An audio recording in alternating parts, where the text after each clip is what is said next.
The other day, I visited a friend who was working on his garden. He's trying to get his rose bushes back into fighting shape, but he's not having much luck.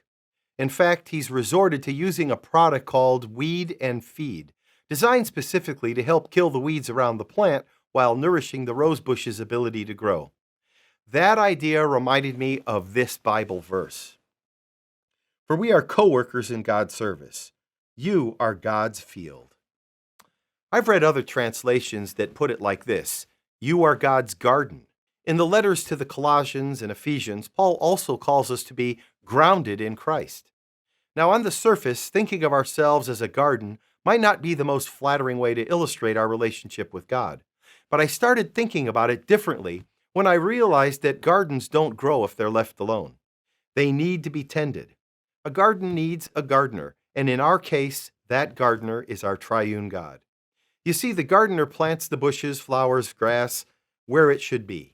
The gardener makes sure to give the garden the right amount of sunlight and perfect amount of water. And it is the gardener who ends up down on his hands and knees, pulling out the weeds and making sure that each seed has been properly planted. And it's the same in our own lives. God our Father is always eager to provide the nourishment we need so that we can mature into healthy and strong Christians. And just like a garden's plant life reflects the effort of the gardener, we reflect and magnify the glory of our gracious and merciful Creator God. My friend is still working on his garden.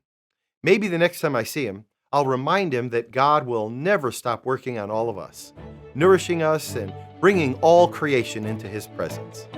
I'm Joseph Tkach, speaking of life.